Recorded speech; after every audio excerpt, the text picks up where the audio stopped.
Hello and welcome. Hello and welcome to Beyond Reproach. This is Tux Lerzel. And Stephanie Domingo. I am coming to you from Detroit, Michigan, where I record on land belonging to the Ojibwe, Ottawa, Potawatomi, and Wyandot nations.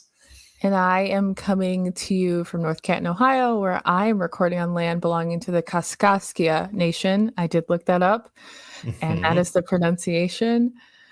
Yeah. These are all some nations of many who are very much still out here doing their thing, and we would like to acknowledge that. Hell yeah. Beyond Reproach is the show about scandals and scandalousness in American politics and government. And today we're doing a minisode. We're going to do whatever the hell we want. Yeah. Deal with it.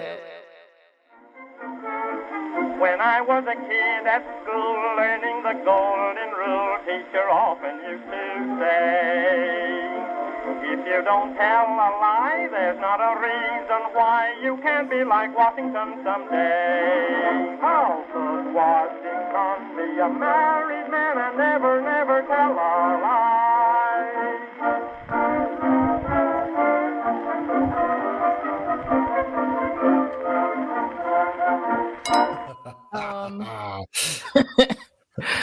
So if you listened to last week's episode, then you know the history of the Pledge of Allegiance and how the reason kids are reciting it isn't solely based on just national insecurity and maybe needing to indoctrinate some children.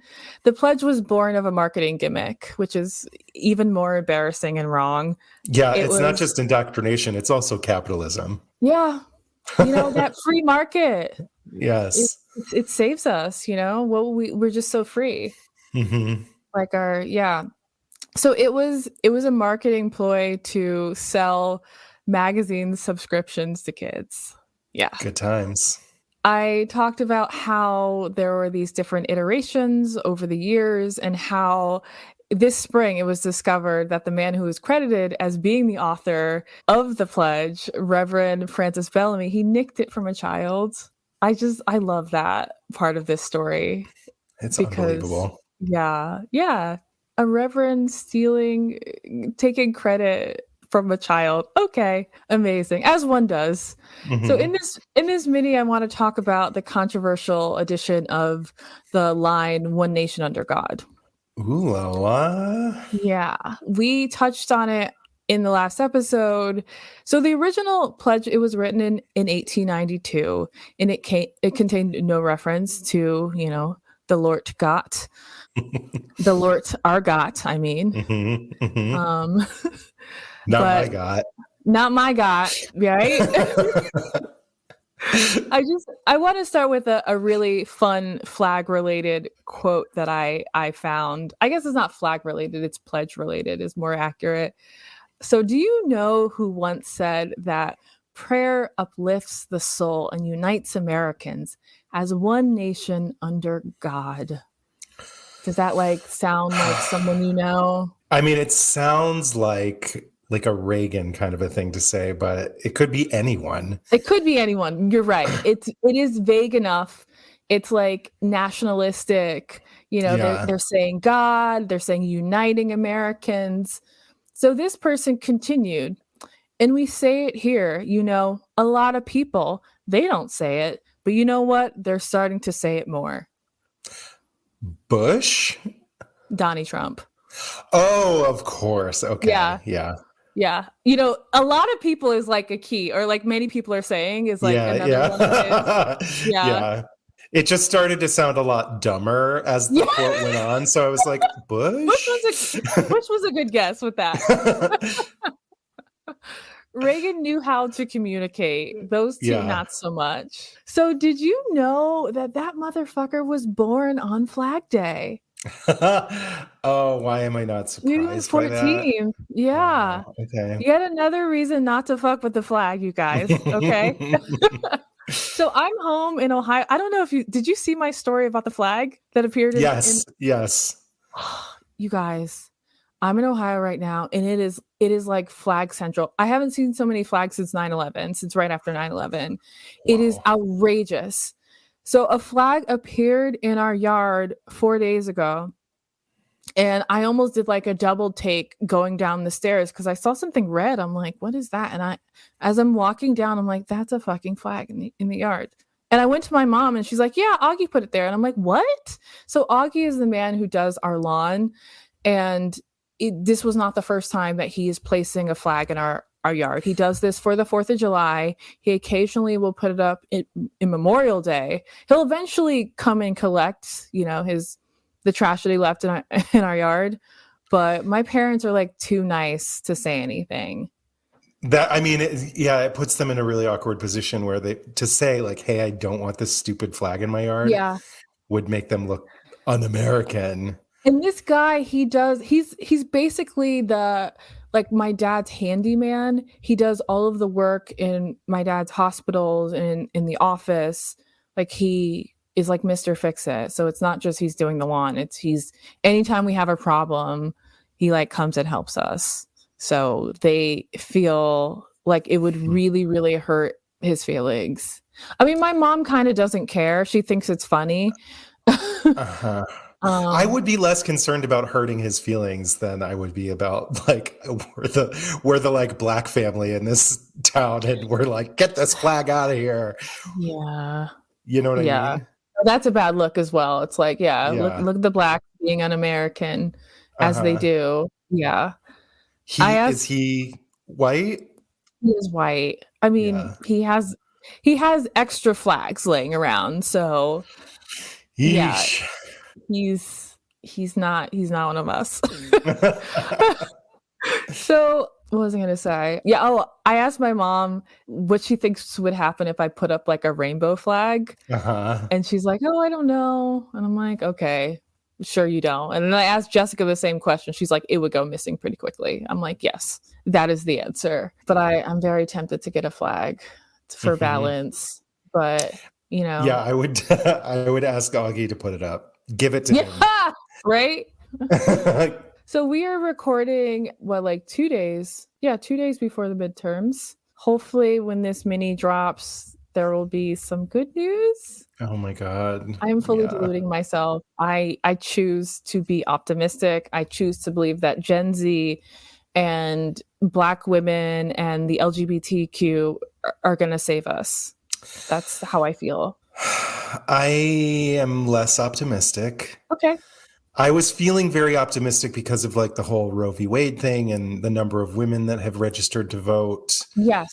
But I've also, because we're so close to the midterm, I've been seeing a lot of propaganda on the TV. Yeah. And it's making me really nervous. Yeah, crime. Yeah. A lot of stuff about, I think this might be Michigan specific because the ballot initiative Prop 3 that's meant to secure the right to abortion in Michigan also has some kind of provision in it for I don't even fully understand it, but the right is trying to make it out to sound like we're trying to like guarantee that children will have the right to gender reassignment surgery without their parents knowing about it, which is complete and utter nonsense. But apparently there's some kind of vague language in the way this proposition is being written that this is the way they're choosing to interpret it and use that as like a scare tactic.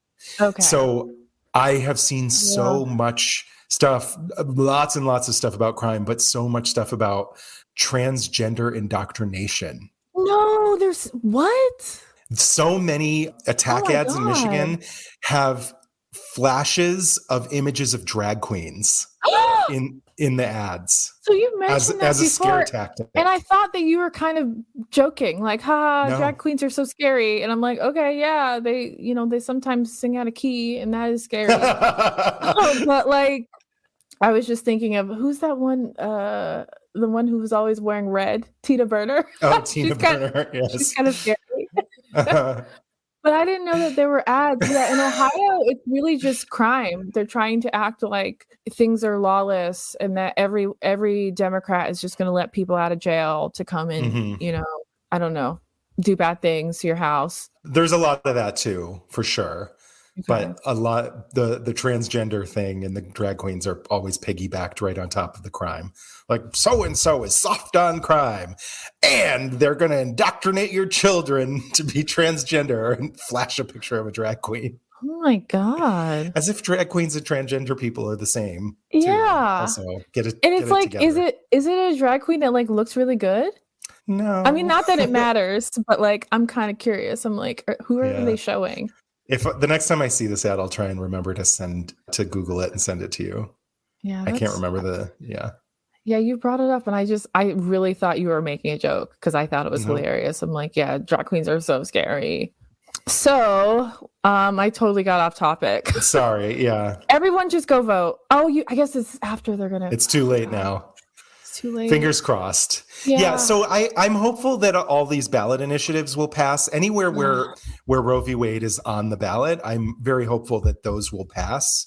Yeah, I think so too. We've been allowed to put it on the ballot. Yeah. But I'm less hopeful about maintaining our control of the Senate and Congress. I'm much less hopeful. Hopefully I'll be proven wrong by the time this comes out. Hopefully I'll be wrong, but I think that they're undercounting the youth, as they often do. They're not really reflected in a lot of polls. And if they are, it's just a small number of them. And they, like women, have been registering to vote in really, really high numbers. And I don't think the media is really covering that. And it doesn't really bother me that the media is not covering it because, the media is kind of, they have a narrative, but I still choose to believe that somehow we're going to hold on to control, because if we don't, I can't even fathom that. I know. They're already talking about impeaching Biden for what? Who even knows? For what? Yeah. So he has to perform a crime first, but whatever. Okay, so getting back to the pledge. And yes, sorry. No, I brought it up. I just have a note that's like, mention midterms, and then 5 hours later, I'm like, oh yeah, the flag under God. Yeah. I forgot.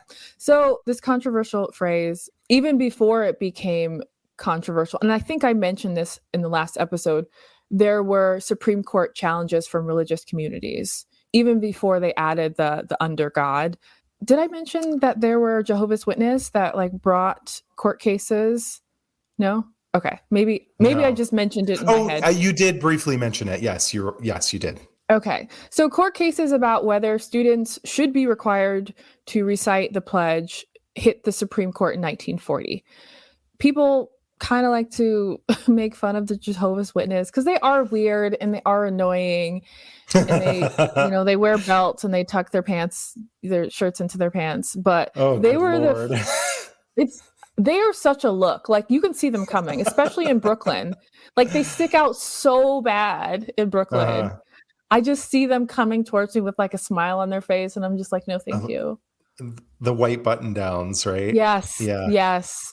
Just like so crisp, like the lines in the sleeves. It's like, you ironed your shirt.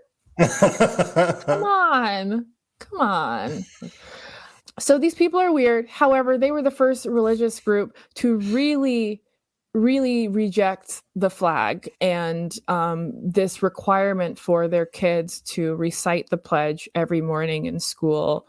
So the first court case was in 1940, as I said. The Supreme Court ruled that it was not a violation of their First Amendment rights to require their kids to salute the flag, even though for them, saluting the flag is like an act of worship, which goes against their religious beliefs. Thankfully, 3 years later, the Supreme Court was like, LOL, JK, you're right, this is fucked up. We're going to make an exception, an exemption for you. Everyone else has to do it, but y'all are exempt. The court ruled that forcing these students to recite the pledge was a violation of their First Amendment rights. So why then was under God added when there were already so many legal challenges and battles being waged in the 40s through the 50s? Because communism. Yeah. That doesn't surprise me one bit. Communism hijacks our collective brain. We mentioned this in the last episode that I think you brought up the money because you said it happened around this time too, the 50s. Yeah, I didn't know that, but this was around the second Red Scare, so it makes sense. This is when, people are just saying capitalism good, communism bad. Communism then and now was seen by a lot of conservatives as godless. And yeah. I think here is a good spot for a break. When we come back, we will learn about Reverend George Doherty, who is the man who is credited with getting this phrase tacked onto the pledge. Boo hiss. Yeah. Boo hiss. BRB. Okay.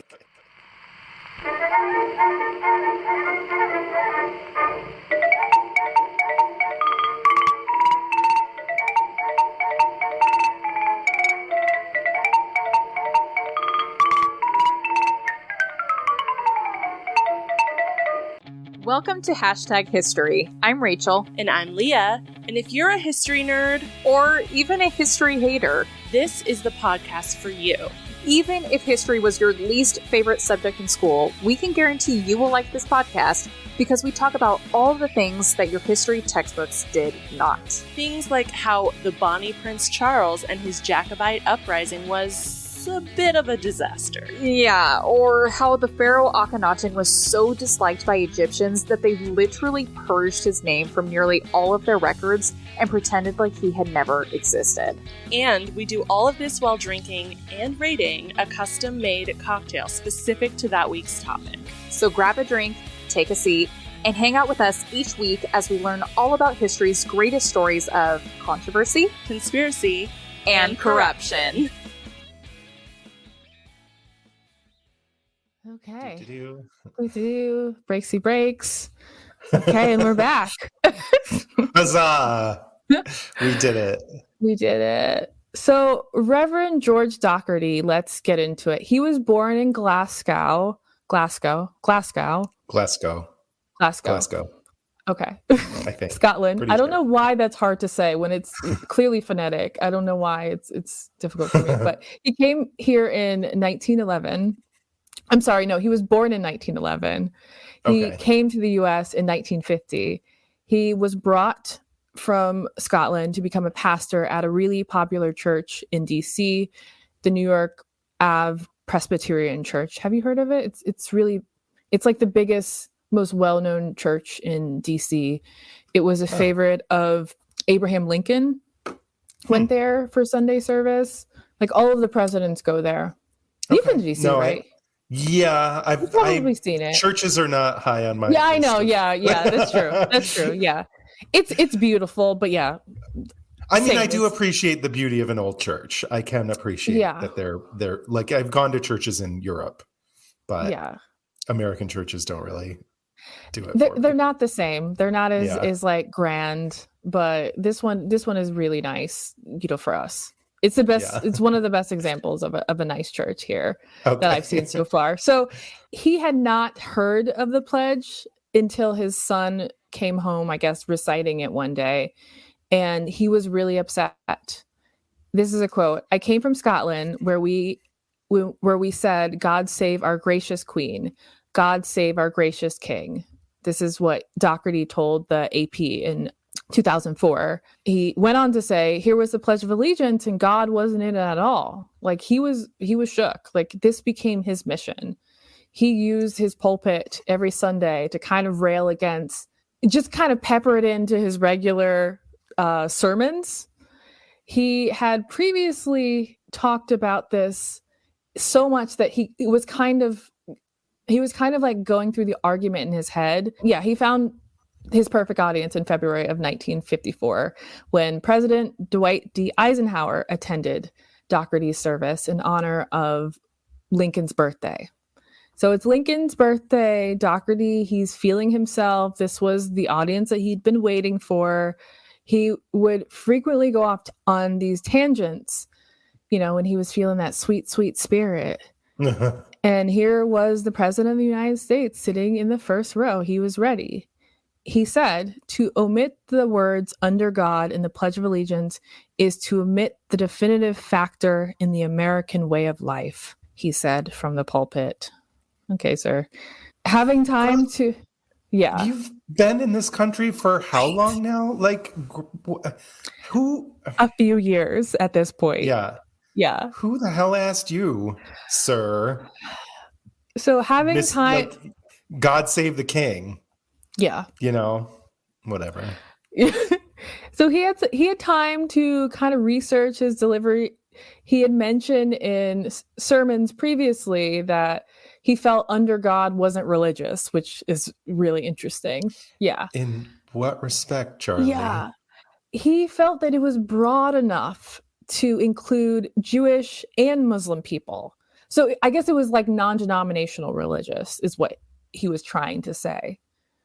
Because it's under God, not under like the Christian God. However, he said fuck out of here when it came to atheists. He said in this sermon, what? Or other religions that aren't monotheistic. Yeah. He wasn't thinking about them at all. Okay. He said in this sermon, an atheistic American is a contradiction in terms. If you deny the Christian ethic, you fall short of the American ideal of life. Again, sir, you just got here. Don't try to drag us. Yeah, what do you know? Yeah. So calls to add this under God to the pledge, they were promoted by groups like the Knights of Columbus and various veterans organizations. But Eisenhower didn't really care. He would hear, they'd send their little letters, they'd have their little meetings, and he's just like, whatever, okay, sure. But for whatever reason, this sermon really got to him. This same week that he sat for this sermon, bills were introduced to Congress to add the phrase, and Eisenhower signed the act into law on Flag Day, June 14th, 1954. Good Lord. Yeah. On that day, Trump turned 8. Okay. Just picturing him in his little knickers. Hopefully someone is kicking him. So until his death in 2008 at age 97, Doherty, he was like a good, despite advocating for God in the Pledge of Allegiance, he was like a good pastor in the sense, like he believed in like Christianity in that like old sense. He was like pro. Well, he was pro civil rights. He was anti-war. He was pro racial equality. He was on the bridge in Selma on Bloody Sunday. Like he marched with civil rights leaders. He marched with MLK. He criticized openly the Vietnam War from his pulpit. He said this to like Secretary Robert McNamara, like in his face, like he was anti this war in Vietnam. And on Lincoln Sunday, which is it's known Lincoln's birthday, in 1974, when the Watergate special prosecutor Leon Jaworski and President Richard Nixon were in the congregation, he titled his sermon "Whatever Happened to Courage." And six months later, Nixon resigned. I mean, not because of that, because of a lot of things, but like he was openly defiant of the, America as a war machine. And that to me proves that he is a foreigner. It's like, you might be white, but like, he's not down with the shit. Despite pushing for this pledge, he was kind of a real one. But yeah, that's kind of the end.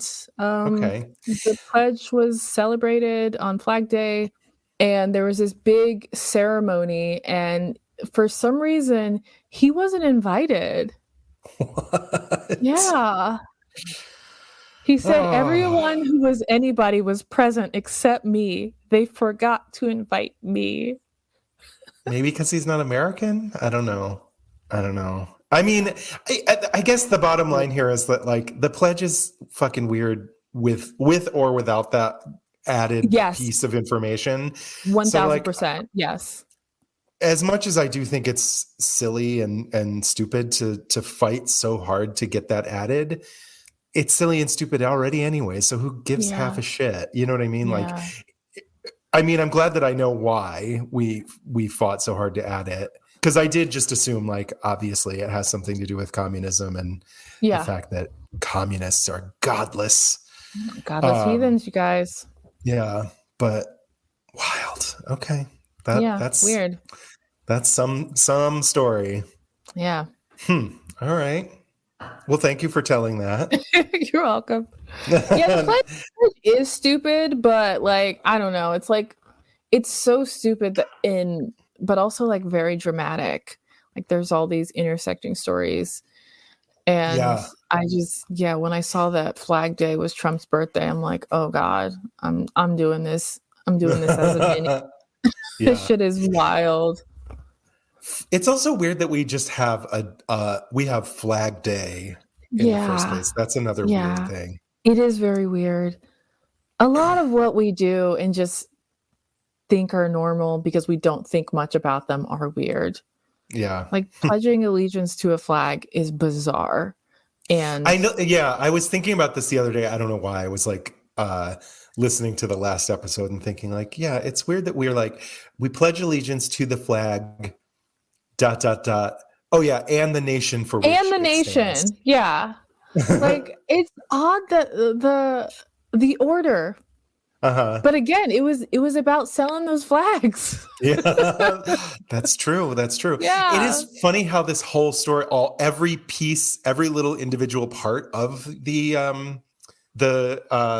Pledge of Allegiance has been so deeply impacted by like individuals who just want to be heard or like want somebody to listen to them. Yeah. You know what I mean? Individuals. Yep. We're rugged like that. Rugged individuals. Yeah.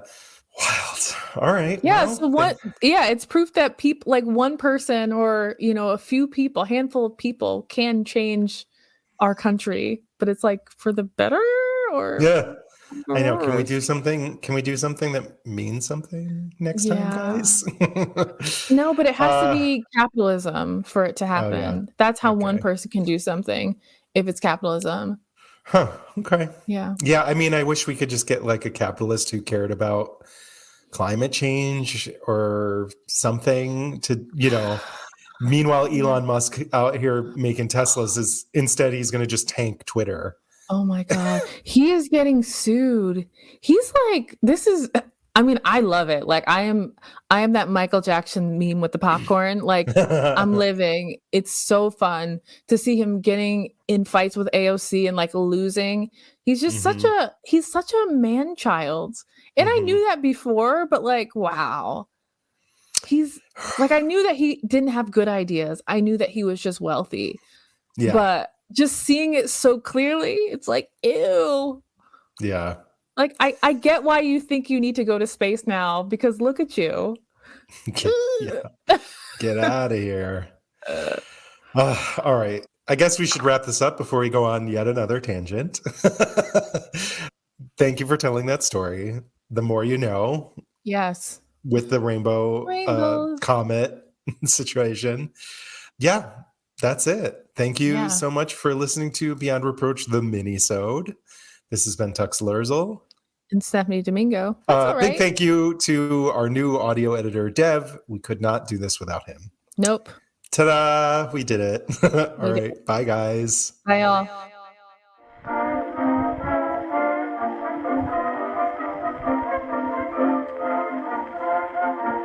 Thank you for listening to Beyond Reproach. Please note we are not historians. We are just a couple of drunks who never shut up and love history. A full list of all source information can be found in the show notes on our website. Please take a moment to rate, review, and subscribe. Written reviews are especially important. If you like us, please do one of two things. Leave us a written review on Apple Podcasts or send this episode to a friend, family member, or someone who you think would be into it. Don't forget to follow us on social media. And make sure you follow us on Instagram because we post our cocktail recipes the Thursday before each full episode. Please drink along with us if you are not driving. We also have a shop on beyondreproachpod.com. Get your merch, brand yourselves. We also have exclusive content on Patreon where you can directly support the production of our show.